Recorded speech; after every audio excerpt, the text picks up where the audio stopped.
A lot was made of Shedeur Sanders not getting any 11-on-11 reps when organized team activities, also known as OTAs, were open to the media last week, but head coach Kevin Stefanski revealed he did get some during the 2 closed sessions. Furthermore, he'll participate in the coveted team drills this week when the 4-way quarterback competition is on display again to the media on Wednesday, which as of right now is tomorrow. These were the direct words from Kevin Stefanski himself when addressing the media.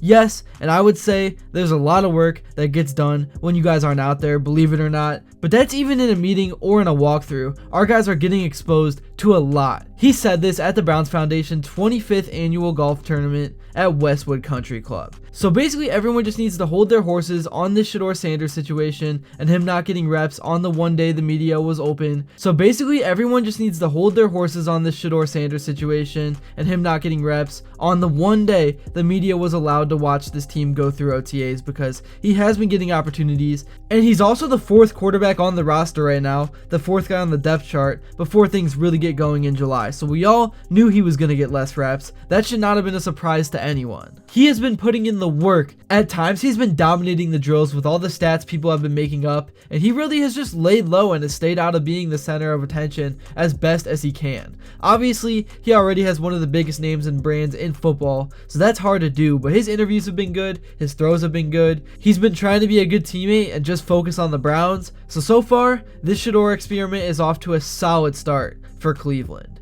Anyways, moving on from that, I want to get on to more news and everything going on with the Browns right now as we begin to wrap up OTAs. But before I do continue to the next thing, I would really appreciate it if you would drop a like and subscribe. It only takes 5 seconds, plus you can always change your mind. We are on the road to 60,000 subscribers, and with your support, I believe that we can get there super fast. Alright, so the Browns over the last week have done a ton of on-the-field work. We have very limited footage of what happened over the last few days, but from the looks of things so far, Shedeur Sanders has been tearing it up. He's working his way up the depth chart. I don't really think the question of if he will make the team is still intact. The Browns aren't going to get rid of him. This is a guy with a bright future, a ton of upside, and it's going to be fun to watch everything unfold over the next few months. A few of the OTA no-shows included Myles Garrett, who had a lot of talk surrounding his disappearance because he was in Japan. I thought it was dumb because OTAs are voluntary and it's the beginning of June now. He's a veteran. It was May at the time when he missed, so I don't think it matters at all.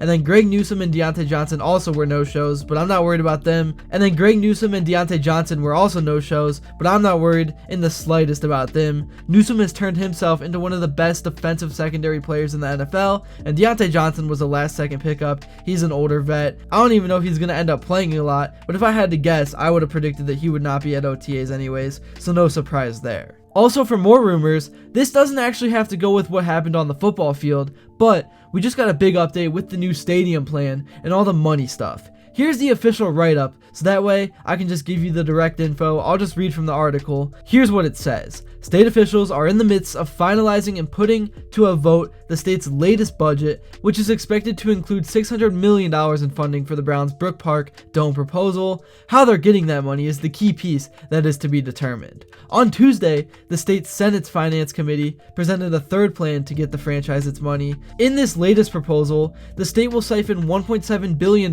from the $4.8 billion unclaimed property fund and essentially turn it into a sports and culture facility fund to be shared across the state for similar stadium projects. The Browns will get their $600 million cut from that new fund to move forward with the Brook Park project. The unclaimed property fund is often made up of unclaimed bank accounts, stocks, insurance policies, and other financial assets that the state takes hold of after a period of 1 to 3 years. The rightful owners are still able to claim their unclaimed funds at any time. So a little bit confusing, but that's just what it said. Anyways, moving on, in the meantime, while the money sits unused, the Senate proposes to use a portion of the nearly $5 billion to help with stadium projects like Cleveland's, which must still be paid back to the state. In this case, the Browns have promised to pay back the money to Ohio using the tax revenues generated by the accompanying development around the $2.4 billion stadium. This latest plan comes as the Senate rebuffed previous funding models. One came straight from Governor DeWine himself and would have seen the tax on sports gaming companies increase by 40% to generate future funds for stadiums. That plan was nixed by the House this spring, which instead proposed a more old school plan for the state to provide the Browns with $600 million in public bonds that would again be paid back with those development tax revenues. The Senate budget bill also allows Cuyahoga County to put its proposed sin tax increase on the ballot for voter approval, noting that those funds must be made available to the Browns, Guardians, and Cavaliers, each of whom will still reside inside the county. It's an interesting addition to the bill, given the recent standoff that has unfolded between county executive Chris Ronayne and the Haslam Sports Group in recent months. So what happens next? The budget must be approved by June 30th, and to get there, a conference committee made up of representatives from both chambers and featuring reps from both parties will put their heads together to build one final budget proposal.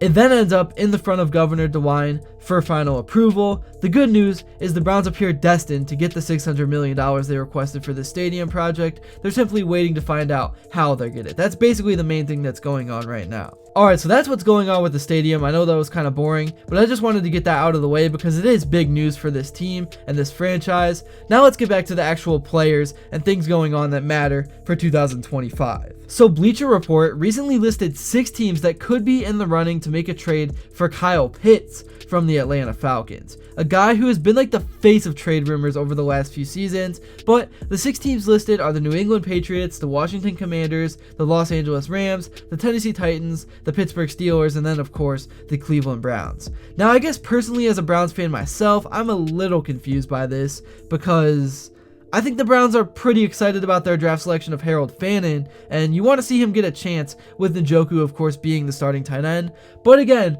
for the situation the Browns are in, more weapons is more weapons, especially when you're probably going to have a young QB taking majority of the snaps. If Flacco isn't the starting QB for the whole year, you never want to pass up getting potentially offensive targets that can make an impact, and Kyle Pitts still does have enough upside to where if the Falcons want to part ways and are almost sort of giving him away for a great price, then I think it makes sense to go out and get him. Also, another reason why it may make sense to have 2 tight ends secured that we know will make an impact and have a track record is because Kevin Stefanski is going to be back in control, running the plays, running the offense. And if you're familiar with a Kevin Stefanski offense, you know that the tight end is pretty much the most important position that he uses the most outside of the quarterback. Doesn't matter if it's blocking, motioning, being a receiver, even going behind center and running the tush push.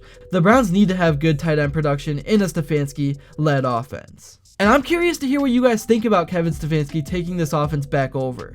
I'm sure there are going to be some mixed opinions. At times he has turned this offense into the best offense we've seen in 2 decades since the Browns came back in '99, but other times the offense just could not get things to click, couldn't even get a first down. But to be completely fair for his sake, he has just had some unfortunate things happen, whether it was injuries like the Baker Mayfield one, or dealing with Deshaun Watson, dealing with the Cleveland curse. Kevin Stefanski knows how to run an offense at a high level. There is no doubt about that. To me, the only problem happens from time to time is when he is the offensive coordinator and he tries to multitask and manage the game and be a head coach at the same time. All of a sudden the Browns are up by 6 with the ball with 7 minutes left in the game and they are snapping it with 13 seconds left on the play clock, or they are misusing timeouts. That's my only real issue with this head coach also calling the plays thing. But again, I'm super curious to hear what all your stances are on this one in the comments below. That's really all I have to say for this video. I'm sure I'll be back tomorrow since we will have more OTA footage. I'm sure there's going to be a ton of Shedeur Sanders stuff going on.